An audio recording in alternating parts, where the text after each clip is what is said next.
and we have to really escalate the noise we make so that we'll be heard.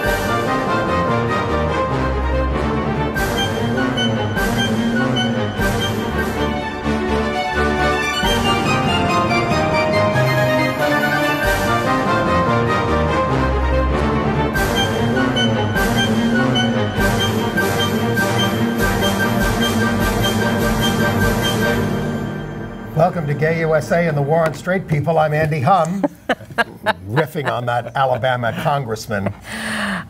Okay, I'm Ann Northrup. We'll attempt to win you back in the next 5730. We love our non-gay viewers. Yes, Thank we you do. for watching. And we are not at war with you. We're all in this together. And we were all in the Sixth Circuit today as we tape. They were hearing appeals in 6 same-sex marriage cases. We're going to have that and lots more marriage news from around the nation. Terrible story out of California. A 20-year-old bisexual man murdered by his co-worker in a hate crime. Barney Frank has gotten very crabby. And very crabby, and is attacking us for dropping our support for ENDA in its present form. He only makes himself look foolish. I think so. Another Catholic church has fired its music director for getting engaged to his male partner. Where will they find somebody? A Hawaiian bed and breakfast wants a religious exemption to deny accommodation to lesbians. Houston's LGBT and other rights ordinance is safe for the moment, but it's complicated. A New Jersey judge has dismissed a challenge to the state law banning what's called conversion therapy. A gay archbishop. You wrote down a homosexual archbishop because of the rest of this. Says he's never engaged in gay sex. All reports to the contrary. Yes. Uganda's High Court did strike down their new extra anti-gay law on procedural grounds, but they're likely to bring it right back up again and pass it properly. As soon as the president leaves at the United States-Africa summit and goes back to his country. And the United States came under a little criticism this week because it is endangering HIV workers, health workers around the globe by using some in Cuba to try to destabilize the regime, sort of. They have their version, too. But don't touch that dial. We are now joined by our guest, Fred Carter. He's the out gay man who sought the Republican nomination for president in 2012, Republican nomination. And he's going to tell us about the relentless fight that he's been in to make the National Organization for Marriage abide by campaign disclosure rules and his the new documentary that he is the subject of, Fred. Right. Welcome back, Fred. Thank you, Ann. And congratulations. We've been looking forward to talking to you because you have waged this really heroic, thankless campaign to force the National Organization for Marriage to disclose what I think are its 5 donors. Tell us about that, because you had big wins in Maine and California. Well, yes, I started this as kind of one of the, I call myself a new young activist, only I'm not young. Yeah. But I got in this fight in 2008 when Prop 8, in my home state of California, qualified for the ballot. We'd lost 28 of those marriage votes in a row, including California 8 years earlier, and I decided to take a different tack, which is to shine a light on the opponents, the big funders. So I started monitoring the donations, and I saw that an inordinate amount of money was coming from individual Mormon members of that church. Mm-hmm. And that just continued up to, I called Obama-type money that was coming in, $400,000 or $500,000 a day from Mormon church members. So that was kind of my first discovery. I gave that information to the Wall Street Journal, worked with Mark Schoofs, a Pulitzer Prize-winning reporter, who broke that story. And that's how we discovered the Mormon church's involvement. Because they were reporting like a total of $20,000 in donations to the Prop 8 campaign, and yet, as you say, millions was coming in from Utah and from Mormons, and this looks suspicious to you that the church itself was reporting such a tiny amount when you knew that all these people were pouring in all these hundreds of thousands of millions. Pouring in hundreds of thousands, and then also hundreds of thousands of volunteers, we think, over time. They had walks on every Saturday, precinct walks. Former Mormon missionaries who learned in the trenches out there how to do it. And they would go door to door. This was documented, 25,000 every single Saturday. So they were covering precincts all over the state. But then I also discovered this National Organization for Marriage, because they were a brand new organization in 2008. They were formed just a year earlier to qualify Prop 8 and then to work to pass it. And after getting other documents that were given to me through an anonymous source, I discovered that they're joined, that the Mormon Church and the National Organization for Marriage were very closely aligned in fact that the Mormon Church set them up to hide its involvement. And the Catholic Church was involved in that too, right? We think so, yes. We don't have those documents to prove it, but there are a lot of documents that have shown the connection between those two. The way I have formed it is the Catholics funded the qualification, which was about a $2 million campaign. A lot of big donors like Terry Castor in San Diego gave $700,000, very prominent Catholic. Doug Manchester, whose hotel we boycotted, gave $125,000, and that got Prop 8 qualified. Once it qualified, it was kind of quiet for a while, and then all of a sudden all this Mormon money started pouring in. So they gave about 2/3 to 3/4 of the $40 million, Mormon Church members. So it's great to know who our enemies are. What did they do that was illegal? They filed their first report right after the election that showed they'd only spent about $2,000 with volunteers, with the Mormon phone Church, banks, the Mormon Church directly. Even less than Even less, $2,078, I remember, which was... They're very frugal. Said they are. I thought, how do they make all these 13 commercials? How do they have a website? How do they have phone banks? How do they bus people in from Utah for the last 4 weekends? All these things. So I holed up in my house. I spent about 10 days putting together this very comprehensive complaint against the church with our Ethics Commission in California, which investigates less than 5% of those complaints. Well, they took on this investigation. After a year and a half, they prosecuted the Mormon Church, unprecedented. They fined them. They pled guilty on 13 counts of election fraud. So they did all these things I accused them of. And what was the penalty?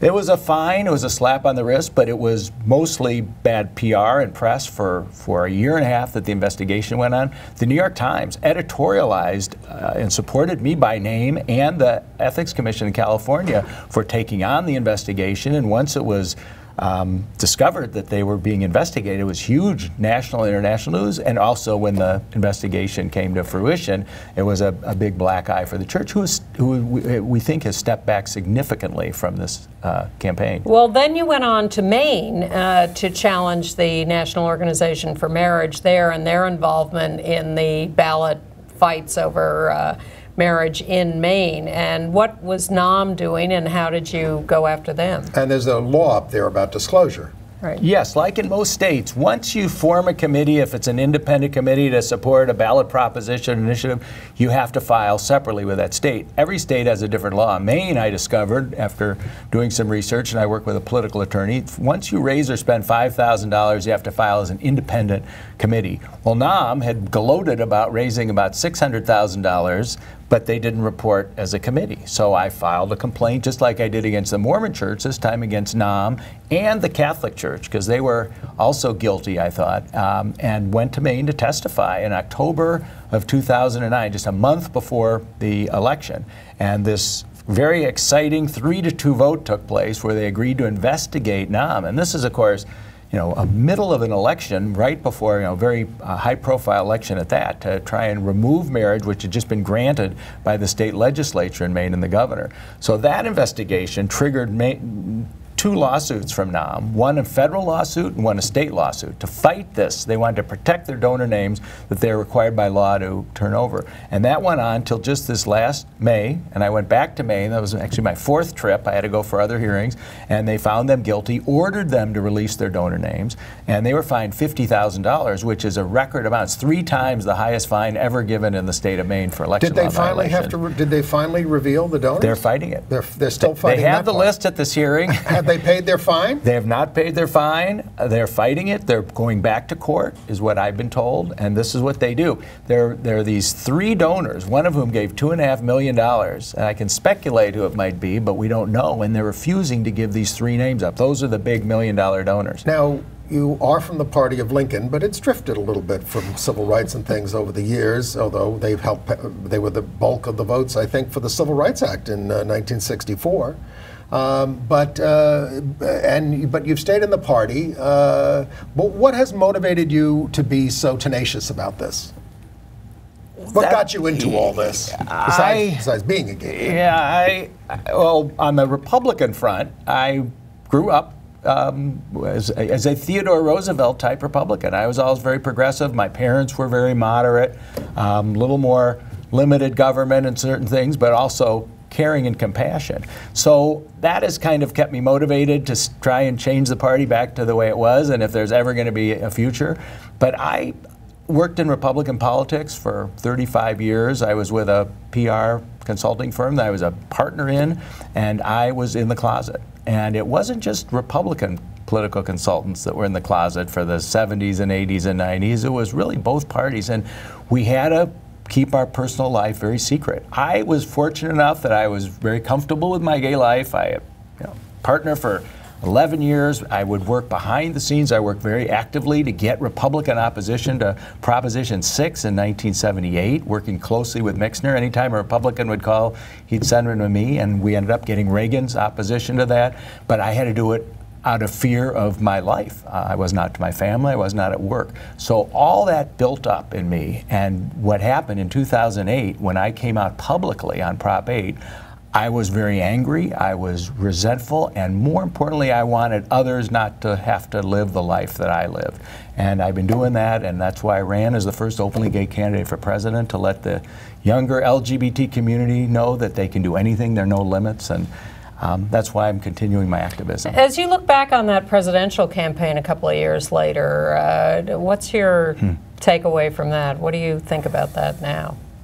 It was a lot of work. I was a full-time candidate. As you know, you had me on the show. Absolutely. And I did everything all the other candidates did, but on a shoestring budget. The people I met, the reaction I got, particularly from the younger LGBT community, was Don't point at me. Was so. Everyone's younger than I am. Should we show a little bit of this? Yeah, there is a new documentary about that campaign called Fred. That is making its way around to various screenings. Let's take a little look at Fred on the campaign trail in. Are you ready for 2012? I'm thinking of running for president. Oh, you are? Yeah. Congratulations. Are you ready? You're doing what? I'm running for president. President? Yeah. I heard you say something about president. Tell me about yourself, then. I'm Fred Karger. I'm looking to run for president in 2012. Are you kidding me? I thought he was making a joke. I'm a gay guy who can run for president. President of what? He is the gay rights boogeyman of the GOP presidential race. Senator, can I get a quick picture? Sure. I honestly didn't quite trust Fred. I'm a kind of a different kind of Republican. Oh, you're a different kind? Where did this man come from? Gay Republican is first to challenge Obama. Fred Karger, 2012! Wow! Why is he so out now? The U.S. has its first openly gay candidate. Are you a candidate? I'm a presidential candidate. Oh yeah, that's perfect. That's good. That'd be great on Twitter. I call myself the gay Shirley Chisholm. He did so much for explaining to our community how Prop 8 went wrong. You're a handsome man. Well, thank you. You might need a new prescription in your glasses. What are you hoping to achieve with your candidacy? I want to send a message to younger people in this country. You can do anything you want to do. Fred doesn't fit the stereotype that Republicans like to paint of gays. Good catch. It puts a face on the gay community that many Americans have never seen before. Fred, did they let you in? There's an openly gay Republican running for president. Come back to California, Fred. You're not in the debate. If some of these Republicans want to start attacking our community, I'm going to be in their face. Fred's candidacy makes me feel like anything is possible. I'm the guy they left out. Sorry you got left out. I started admiring him for his courage. I didn't see that in the beginning. A new chapter in American history begins today. So how'd you do? Well, I beat Ron Paul in Puerto Rico, and I beat Michelle Bachmann in New Hampshire. Whoa, thank you. Which was, And do you see doing this again ever? At any level? I don't think so. I think everyone should run for office once in his or her life. It's an amazing experience, but I'm going to watch this next election, I think, from the comfort of my living room. But you're not sitting still, because you have a new mission, as I like to say, going after the Mormons again. So tell us about that and what you have in mind. I, like a lot of Americans, had no idea about the Mormon Church until I discovered their involvement in 2008. And I've spent the last 6 years, really, talking to people, doing a lot of research and investigation. And I want to try and encourage them to do the right thing with their LGBT members. And they are so terrible to anyone who happens to be gay, lesbian, bisexual, or transgender. If you grow up in that church, you are ostracized from your family, or ostracized from that church, ostracized and thrown out on the street. And they have in Utah 8 times the highest attempted suicide rate of any other state. So what I'm going to do is I want to look into the church's finances as best I can, which are very secretive, but I think that they are more of a business. They're much more of a political action committee. They have 130 people in their public affairs office in Salt Lake City alone, regulating everything, and they own real estate. They just bought 5% of the land in Florida. So I'm considering filing a Form 13909 with the Internal Revenue Service, which questions their tax-exempt status, and that is very important to them. And that's how they happen to allow blacks as members of the church in '78, and why they disallowed polygamy back in the late 1890s. And you want people to send information, if they have any, about the Mormon Church finances. I am as successful as my tipsters out there, and I would encourage anyone to send me an email and give me any information they might have. At what email address? The best email address is fred@fredkarger.com, and I will respond. Anything you know about the church's politics or business that might be helpful in an investigation, please come forward. And it's fred@fredkarger.com, and when you're done with them, I want you to get the Koch brothers. Okay. They may be the big nom donors, who knows? Yes. All right, Fred, thank you. Thank you so much. Thank you Good both. luck. This is great. Thank you for all your great stuff. Thank you for winning the suits against Nom, and I hope they turn over their donor names sometime soon. Great. Take care. Thank you. Bye-bye. All right, let's get to the news. All right. So, first of all, is this big court hearing in Cincinnati. Well, there was a big rally this week in Cincinnati. We have a picture of it. Over 700 people showed up because in anticipation of 6 marriage cases from multi-states being heard at the same time by the 6th Circuit. And this is a circuit we're slightly worried about, although even though we've won a lot of Republican judges who have ruled for us, but not all of them, not all the judges have, even though that we've won all the decisions. Yeah, no, there have been some dissenters, but the 6th Circuit has marriage cases in every state it covers. So Ohio, Kentucky, Tennessee, and Michigan. Yes. So this was a hearing where they decided to just consolidate at the Court of Appeals, because we've won all these cases at the Court of Original Jurisdiction at the district courts, and the cases are somewhat different. Some are about recognizing marriages from other states, some are about marriages in the states. Yep. But they said, all right, let's hold one big hearing, and that happened today as we're taping. So, and there won't be any decisions, of course, for a little while. But this is going to be a huge decision out of the 6th Circuit in the near future. And you have a bunch of states where they have people who are still opposed to us who are appealing these decisions, and a couple of them want the Supreme Court to take the case. The Utah Attorney General is asking the U.S. Supreme Court to hear the Utah marriage case. A county clerk in Virginia is asking the Supreme Court to review the constitutionality of the ban.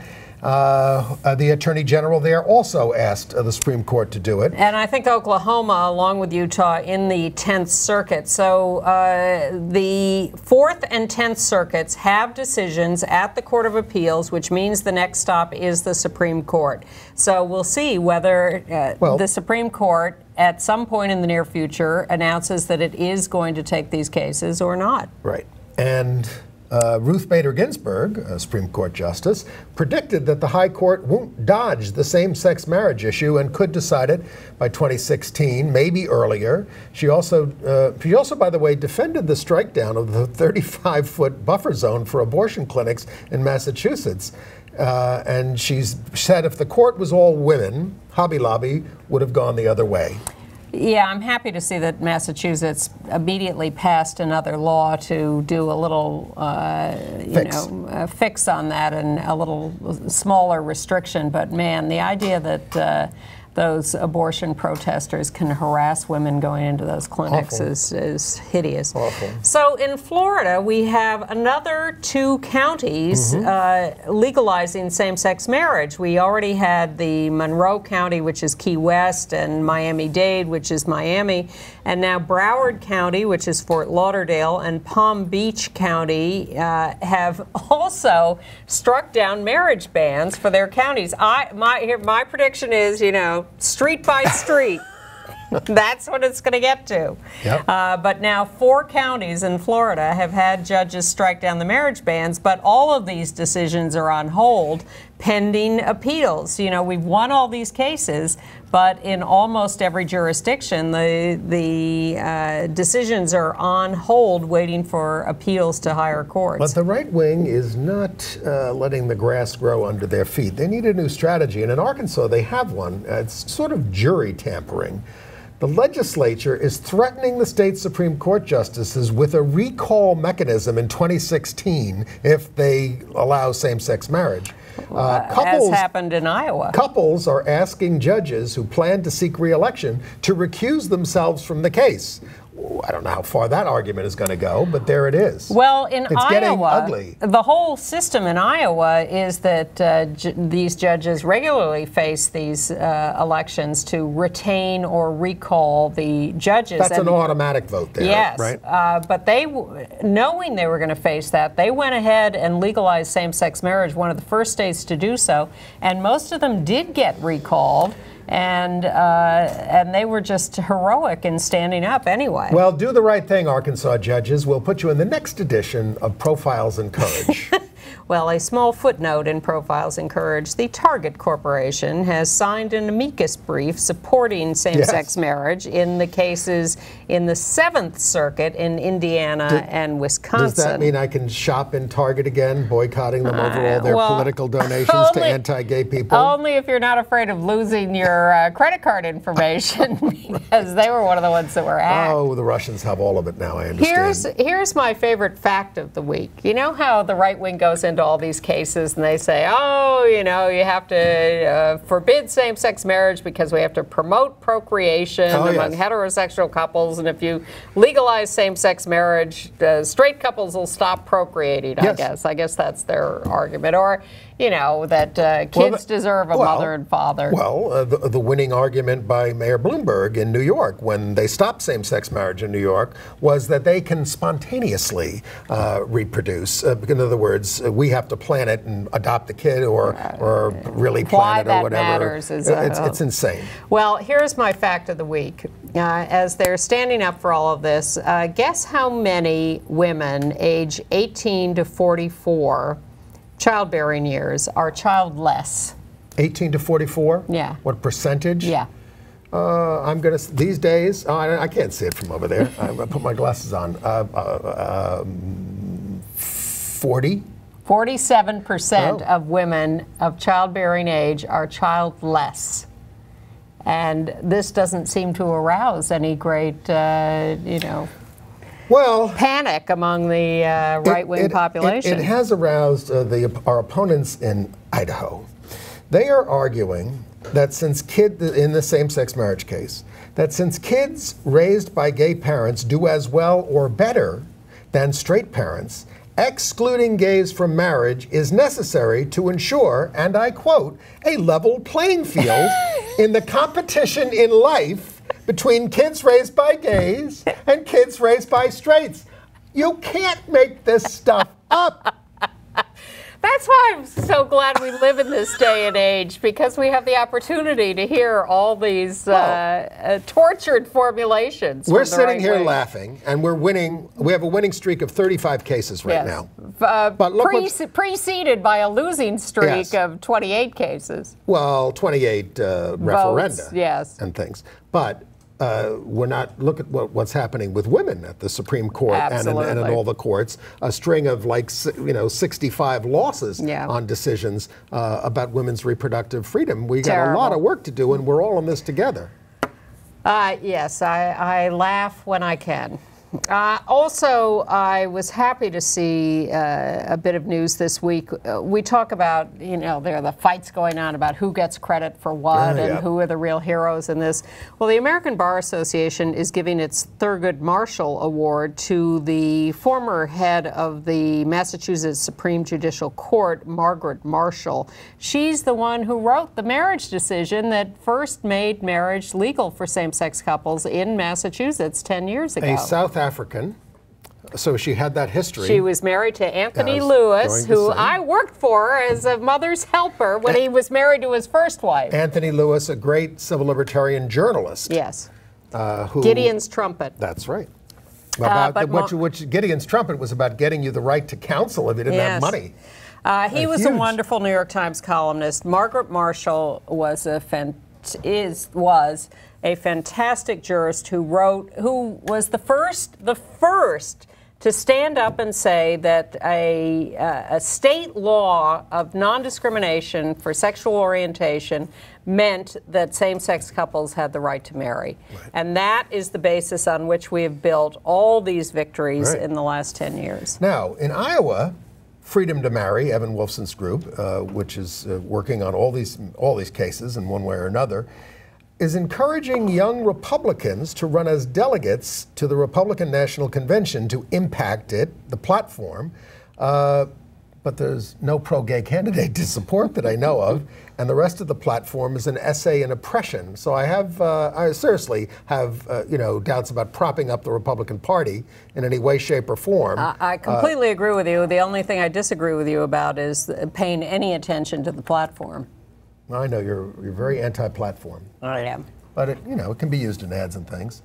I guess we should congratulate the U.S. Ambassador to the Organization for Security and the Cooperation in Europe, Daniel Baer. He married his partner in Vienna, Dr. Brian Walsh, on August the 2nd. Okay. Any other marriage thing? Oh, well, I guess we should talk about Aloha Bed and Breakfast. In Hawaii Kai. Yes. Which is part of Honolulu. Yes. This bed and breakfast, they lost a case where they denied lesbians, who they call detestable, and they said that they defile our land. They refused service to them at the bed and breakfast. So now they lost. Now they're at the mid-level appeals, and they want literally a Hobby Lobby, a religious exemption from the state anti-discrimination law. And Lambda Legal is arguing against that. Well, Alito said in the Hobby Lobby decision that this is not, this is about contraceptive payments and the Obama health care law, and it's not about anti-discrimination laws. And in fact, the Supreme Court has refused to take an appeal on the New Mexico photography case and the Washington State baking case, which were based on state non-discrimination laws. And Hawaii has a state non-discrimination law, and that's why we won the case against bed and breakfast to begin with. Well, so nonetheless, this is the thing we have feared, that people will try to override that with I think they should be sued over their name, because aloha means affection, peace, compassion, and mercy. It means hello and goodbye. You can look it up. Okay. In Houston, we have been following the progress of the Houston Equal Rights Ordinance, which covers not only sexual orientation and gender identity, but race, religion, gender, about 16 categories. Yep. And is the first citywide non-discrimination law that has been passed. So the right wing's been trying to repeal this and attack it, and they submitted signatures to get it on the ballot for repeal. And, they said they submitted over 50,000 signatures, and they only needed about 17,000. But the count has come out, and it has been decided that they do not have enough valid signatures, that most of the people whose signatures supposedly are on these petitions are not registered to vote in Houston, or there weren't enough signatures, as many as they said to begin with. Or it was done improperly. Yeah. So, but nonetheless, they're going to sue. But nevertheless, the mayor, out lesbian Anise Parker, is putting the thing on hold pending a suit against her over this. So they are filing a lawsuit, but they're claiming things like they want the ordinance put on hold. It's already put on hold. They just, so it's of course, complex. they're mainly raising bathroom issues over transgender protections. In Lubbock, Texas, as long as we're in the area, the Lubbock Children's Home has fired a gay employee, Casey Stiegel. He's a student at Texas Tech. He works at the Children's Home part-time because he's a social work student. They claim that he introduced his teen clients to his male fiance at a little water park excursion, and thereby presented a damaging lifestyle. Casey says, I had like 4 or 5 teenagers under my care. My partner came along to help watch them. We didn't do anything out, that would frighten the horses. Exactly. And this is just religious bigotry. And he said there are a lot of gay people working there, but they fly under the radar. They're not out about who they are. That's what Fred was saying about working as a political consultant in the old days. Well, in fact, we have the case in Inverness, Illinois, of where the Holy Family Catholic Church has fired its music director because he has become engaged to his partner. It's the same old story. They knew I was gay all along. My partner participated in the church, but once we announced our engagement... Let's go to the video. The young men and women who he has taught music here to for years cried with joy when they heard he was engaged. Those tears turned to sorrow when they found out Monday he'd been fired. I'm just overwhelmed with support and with love and with concern. Colin Collette is unemployed. He's searching for answers, unsure of his next step, defeated by Holy Family Church's decision to fire him. It's not even as much that this is happening to me, but that Holy Family will never be the same. Holy Family was this Catholic community that was set to be different. Colin is now engaged to marry his longtime partner, William. It happened in Rome just last week. He's a little more angry right now in this moment, and understandably so, because I think he's concerned for me, and because he knows that the church is my life. The Archdiocese of Chicago says, quote, those that serve as ministers of the church are expected to conform their lives publicly with the teachings of the church.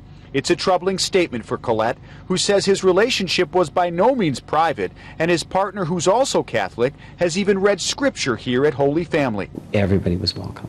That's our hallmark. All are welcome. Well, that's all changed now. That's become a lie. The Archdiocese statement went on, quote, pastors hire and dismiss all parish personnel and govern according to the teachings of the church. This is a matter of personal integrity on their part. Collette tells me he would come back to work here in a second, but doesn't expect an invitation to do so.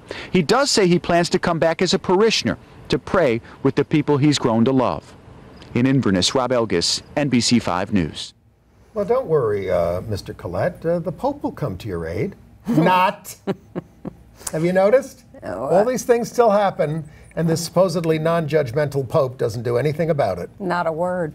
Well, on the one hand, I agree with you. On the other hand, I think the Pope within his church is something of a figurehead, and that there is a structure below him that is Didn't used to be that way under Pius XII and things like that. Well, and the Republicans are not going to come to your aid either, because they have introduced a bill in Congress to let adoption agencies discriminate on the basis of their religious beliefs. House and Senate bills. Not expected to get anywhere, but, this is your tax money, folks. Yeah, this is what they're spending their time on. And then there's the blogger in Provo, Utah. He worked for an English language center and was fired for writing about homophones. Words that sound alike but are spelled differently. Yeah. And they thought that this was like, that he had a gay agenda. Now, wait a minute. It reminds me of the doctor. Remember the doctor in England? He put out on his shingle, pediatrician. But the local people thought this meant that this was, this is where the pedophile lives. And they burned his house down. Oh, that's quite serious. Ignorance is dangerous. You remember the guy running for office in Georgia whose opponent laid into him on the grounds that his daughter was a thespian? Colin Powell's daughter was a thespian. And in Gaston, North Carolina, a restaurateur who says, I'm not anti-gay, rejected a request to hold a P-Flag event there and give them a donation, as they do with other nonprofit groups in the area. They said, oh, P-Flag, parents and friends of lesbians and gays. They're too political, too divisive. And then there's the Boy Scouts. The National Commissioner, Tico Perez, says that the exclusion of gay adults is not about worrying about predators or pedophiles, but there's no interest in revisiting the issue. The exclusion, he says, our focus is the kids. We're not a political organization. So they don't see being gay as a sexual issue, it's a political one. In New Jersey, a federal judge has rejected a lawsuit by parents who wanted to pursue conversion therapy for their son. Isn't that nice? Parents who go to court to be able to send their kid to conversion therapy. Meanwhile, 9 former ex-gay leaders have denounced conversion therapy and are supporting a project by the National Center for Lesbian Rights to get rid of conversion therapy. Ex-gay leaders. Yes, they are. And a terrible story in Mecca, California, which I think is a suburb of Los Angeles. Juan Ceballos, young guy, 20, 2 jobs, student, was a co-worker, did not like the fact that he was bisexual and laid an ambush for him outside his home. Back on July 13th. Shot him dead. We have a local news report on this, if we can get that going. He was coming home from work. He had pizza. He was messaging me. And as soon as he parked, it happened. Come outside was the last text message Sergio Ceballos got from his older brother Juan. Seconds later, he heard 2 gunshots outside their home in Mecca. And I ran out to check on him, but he was already dead. Juan Ceballos died bringing dinner home to his family. The College of the Desert student worked 2 jobs, one at a gas station and at Pizza Hut. He worked hard to pay bills. He went to school. He wanted a future. Era muchacho alegre. He was a happy person and tried to guide his siblings to do good in life. The family tells me Ceballos was bisexual. A criminal complaint alleges Miguel Ramirez waited for him outside the apartment and shot and killed him because of his sexual orientation. Deputies tell us the 2 were co-workers. I do not know, but if that was the reason why they did this to him, I don't even know why. Honestly, I don't know why they even did this to him. Got to stop the hate, folks. This guy who was pleading not guilty is, you know, probably going to go away for a long, long time, if not forever. You know, it's horrifying enough when it's sort of spontaneous, but to think of someone planning this out, waiting with a gun and shooting him dead. It shows you how deep-seated this prejudice can be in some people. They just obsess over it and lash out. We don't know all the details of this case, but he was charged with a hate crime.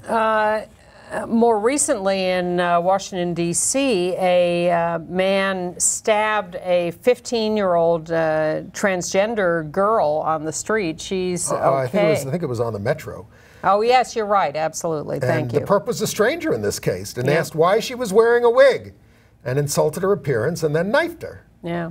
She's in stable condition. And he's been arrested. Yes. A follow-up on the Seattle arson case, the Neighbors Gay Club that was the target of attempted arson on New Year's Eve. Luckily, some, what were they, military guys saw the canister of gasoline or whatever and prevented the fire. Yep. But they have now found the arsonist has been convicted and sentenced to 10 years in jail. Yeah. The judge said he targeted gays. 10 years? He could have killed 150 people easily if that fire had gotten going. He said he was in an alcoholic blackout. Oh, is that really? Is that an excuse? Yes, that's. Well, it's an excuse for drunk driving when you kill people. It is outrageous that people who have the excuse of being drunk or stoned or whatever. That's outrageous. Yeah. That's outrageous. It is outrageous. And here in New York, On August 1st, last weekend, at the corner of Essex and Delancey, a Brooklyn woman was slashed by a man yelling homophobic slurs at another man. Yes. Now, we don't know if anybody was gay in this situation. There was just somebody being homophobic. A woman came to the aid, and the offender was charged with a hate crime. It doesn't matter whether the people are gay. It's what your motivation was in the case. And the new report from the Trans Violence Tracking Portal, covering just the first 4 months of 2014, found reported, and we know how often these things are not reported, 102 murders of transgender people in 12 countries in 4 months. Well, can I give them a little good news? Certainly. Well, it's from Rikers Island, which you've been following the papers. This is our city jail, big place. A lot of violence against youth, violence against all kinds of people, and there's always been... By the guards. Yeah, by the guards and sometimes by fellow prisoners, especially in the case of transgender inmates, where, you know, you are placed in a male or a female unit based on your genitals. Yes. That's the deal. So you could be living as a woman and you're put in with these men and you get beat up and raped by them or by the staff, which happens to some people. So after hitting a stone wall with the Bloomberg administration on this, the de Blasio administration is going to agree to set up a trans unit for trans women. They say they don't have the population or the requests around trans men. If they did, they would look into that. But they're going to set up a separate unit, apparently the first of its kind in the country, so some progress has been made. In Colorado, the Civil Rights Agency there has come up with a decision on the case that was brought by a guy in drag. He doesn't describe himself as transgender, just a guy who sometimes wears drag, against a gay bar there, the Wrangler Bar, which defines itself as a bear bar. It's quite amusing to read the Civil Rights Agency's investigation of the characteristics of the bar. Well, didn't they use the term hyper-masculine? Yes, which is not entirely adequate. No. But they've ordered mediation. The bar claimed they kept the guy out because his appearance didn't match his driver's license, but that's nonsense, and he'd gotten in before, and they do all sorts of costume nights and all sorts of stuff. Speaking of bears, yes, Barney Frank is on the rampage. He is calling our strategy around ENDA, which is to fight a bill that that includes an egregious religious exemption, ridiculous. He's attacking all the gay incorporated groups who have flipped on this. He says, these people are just uncomfortable being in the majority. They can't deal with success. Well, let's not forget that Barney was the one who wanted the ENDA that excluded gender expression and identity some years ago. As a reporter, I had him on the phone on that personally, and he yelled at me, and I just yelled right back at him. I said, don't do this. I mean, these issues are inseparable, sexual orientation and gender identity. And as people realize now, we are mostly discriminated against based on how our gender expression, essentially, not what we do in bed. Yes. But Queer Nation has targeted out Congress people, and Mark Pocan of Wisconsin now agrees that the religious exemption has to go. What we're trying to do is hold people's feet to the fire and say, look, we cannot settle for less than a comprehensive law that has just the standard religious exemption, and we're not going to do any halfway backwards measures. Well, Barney goes, the blacks aren't going to like you opening up the Civil Rights Act. We didn't say we have to do that. There are ways to do a comprehensive bill without just amending the Civil Rights Act of 1964. And we've already reached out to civil rights organizations to say, let's work together and decide the best way to do that. Barney isn't talking to them about this. He's just, flapping his wings. I talked to the head Washington guy. He's been there forever of the NAACP, and they're certainly open to talking about this. Exactly. A way to do this. And they support a comprehensive civil rights bill for sexual orientation and gender identity. And the question is just, what's the best way to do that? But then there's immigration. we know we're not making much progress on that front. LGBT and immigration activists sat in at the offices of the Congressional LGBT Equality Caucus. I didn't know they had their own office. And they agreed to draft a statement to Obama on the needs of undocumented LGBT people to get them into his executive order on this, which he's going to do as the end run around Congress, for which I guess they want to impeach him. They say that LGBT and trans people especially are at high risk of deportation and being put in solitary. They are. They're kept in solitary. They're abused in detention, and these are people who haven't committed any crimes. They're just undocumented people. Amnesty International has come out with a statement urging the release of Chelsea Manning from prison, and says the U.S. should be investigating the crimes she uncovered by the United States government rather than holding her. I can't believe the NSA is listening to all our conversations and nobody from Wall Street's getting locked up, for instance, or anything, or whatever. You know, all right, why aren't we seeing, anyway. In Minnesota, the anti-gay Archbishop out there, John Nienstedt, who's being charged or accused by a lot of men of him coming on to them and going after them, he gave a one-on-one interview to a Fox 9 reporter, Tom Lydon, who has been with the same man himself for 21 years, and he wasn't having any of Nienstedt's views that gay people should be celibate like priests. That's basically what he was saying. Yeah. Oh, that's the answer for us. He was also... that is what the church says. He denied ever having engaged in homosexual relations. Affidavits to the contrary. I read once that it was a sin to tell a lie. That's a song. It's an old song. My father used to sing it when he was bored in the car. The controversy over the Michigan Women's Music Festival exclusion of trans women has heated up again, and Equality Michigan, the local group there, is leading the charge and has a petition. But all the national groups are getting involved too. But they are. Now the Women's Festival, and that's WOMYN, says they have a don't ask, don't tell policy. Yes. So they're not going to ask you. But they say you have to be a woman-born woman. They want women-born women only, and this is... But there are trans people, and there are trans men at Michigan, and now they say that, in fact, there are trans women who come. Right. But if you're not feeling welcome there, that's a whole other thing. And then there's the argument over, where do you draw the line on defining private space. And right. It's quite a heated, you go online, go on Facebook and read about this. It's quite a heated argument within the community. But the National Gay and Lesbian Task Force, the National Center for Lesbian Rights, the Equality Federation have all signed the Equality Michigan petition to open up the festival.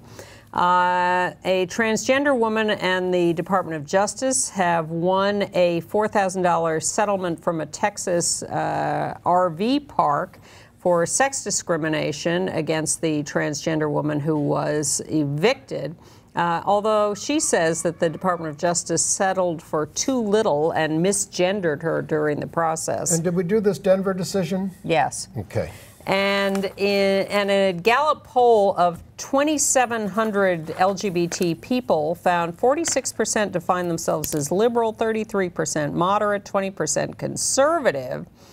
Slightly fewer are registered to vote than the general population, and slightly fewer are likely to vote than the general population. Well, because what is wrong with you? Well, because I think people feel disenfranchised and like they don't have anybody to vote for where they live. I think that's what happens a lot. With people get very disaffected from the process. I think it's a great privilege to vote.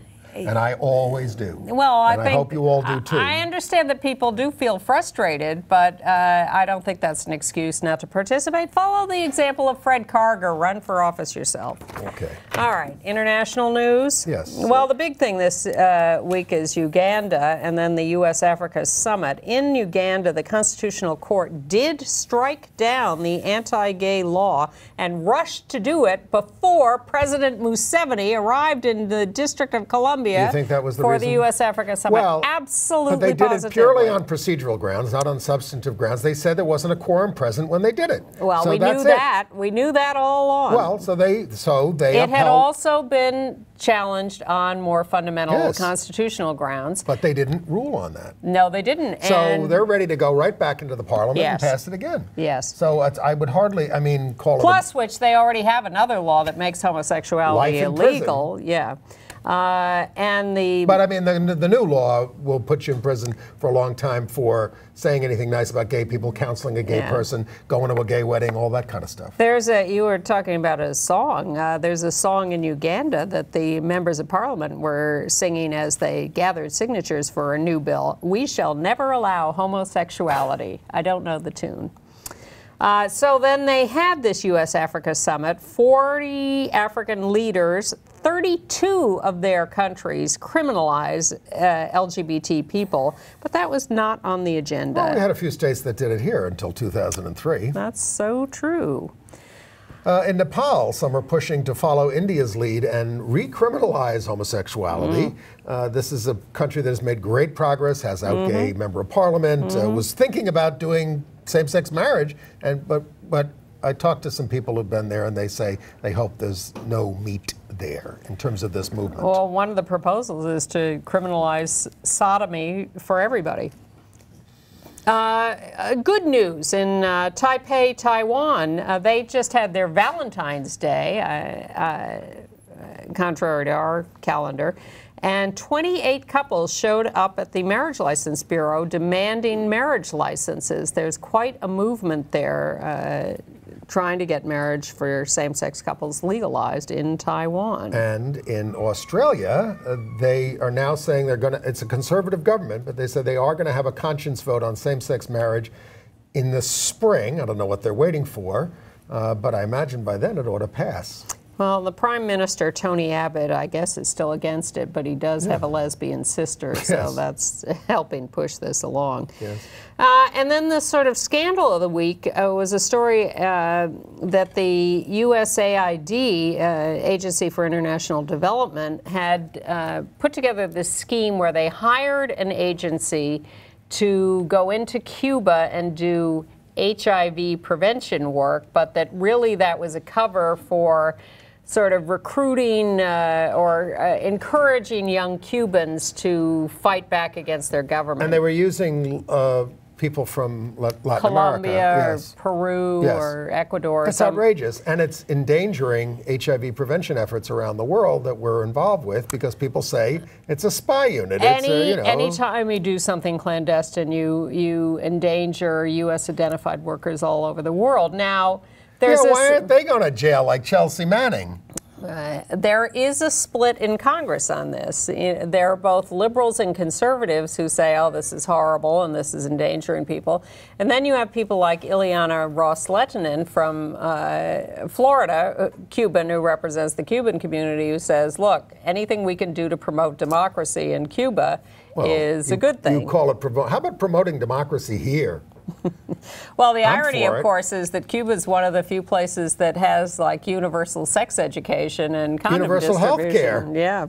So to do this in the guise I'm not saying there aren't any sins in Cuba. There are. Oh, definitely. Out gay Tom Daley won a gold medal at the Commonwealth Games in the 10-meter individual platform, which was the one he won 4 years ago at the Commonwealth Games. And in China, a man has sued a clinic that did electroshock conversion therapy on him, and they sued the search engine that recommended it. And gay activists demonstrated at the court hearing saying homosexuality is not a disease. We don't need to be cured. In Newcastle, in England, a man who responded to an article on Pride that gay people said that gay people should be machine gunned down. And so there was some investigation into this. So he said, oh, I'm not homophobic. I was just having a bad day. But he also wrote, if your parents were faggots, you horrible gay C-word, you wouldn't have been born. You should be lined up with a machine gun, your disgusting C-words. He was arrested. He pleaded guilty to posting offensive messages, and he was fined £280 plus costs. The magistrate told him, "You have lost your good name forever," which is not what they said to Alan Turing. Well, I would say that's not what I do when I have a bad day. No. All right. And in Amsterdam, the Pride ceremony, which is on the canals, started very solemnly with 2 boats carrying white-clad colleagues of AIDS leaders who were killed in the Ukraine in that shoot-down of the plane. And moving into AIDS news, 30 of the African delegates to the International AIDS Conference have stayed in Australia and asked for asylum because they come from countries like Uganda, where they are at great risk. Hepatitis C, new article, says that HIV-positive gay men, though not negative men, are seeing a rise in Hep C linked to, and here's the quote, insertive or receiving intercourse without a condom, group sex, fisting, being high on crystal meth, rectal pain and bleeding, and the use of nasal drugs. It's a theory that HIV-positive men are more prone because HIV causes harm to the lining of the gut. By the way, the Hep C drug Sovaldi is $1,000 a pill, $84,000 for the regimen, and a group just sprung up to protest the price. Congress is actually investigating how Gilead set the price. Yeah. In Nevada, because of a request from Lambda Legal, they are changing the rules. They will now not automatically exclude people with HIV from being foster parents. They will do case-by-case investigations of who's a good foster parent and who isn't. And a fond thank you and farewell to Janet Weinberg, who is stepping down from her position at GMHC. Yes. She's been there 10 years. She was the development director, the chief operating officer. I had a chance to thank her personally on the street the other day. Oh, because she lives nearby. Yeah, right, next block. Yes. So she's been at GMHC a long time. Thank you, Janet. Thank you very much. Entertainment news. I finally saw Boyhood. Have you seen it? No. Yeah, I mean, this is the one about. I'm still pushing Lucy. Lucy. Okay, this is the one Lots about. Of fun. This is the one about they start with he's a little kid. They filmed him over years. Yeah, until he's a late teenager, and he does encounter some homophobia despite not being gay, because he's sort of an artistic kid, a creative kid, and it's good. It's a good film. Good. I recommend it. Okay. New show Hellblazer. NBC is making a bisexual character, John Constantine, straight. There's a big protest about this. The cartoon character, the comic book character, had many experiences with men in his 30 years as a comic book character. Atheist TV is coming, and we're available. We're available. We can just have our show the way it is, and it's on Roku. And And the Suits versus Bryan Singer and all the Hollywood guys by this guy, Michael Egan. Yes, the sexual harassment. As a 50, he said it all happened when I was underage. He was abused by them. Well, it was a huge story, and now he's dropping all the suits, this kid. Yeah. He's not a kid anymore. He filed just under the limit of, If you have information about the finances of the Mormon Church, share them with Fred Karger at fred@fredkarger.com. And if you would like to be on our email list for weekly program previews, andyhum@aol.com there. Write to me. And we will see you next week. Bye-bye. Bye.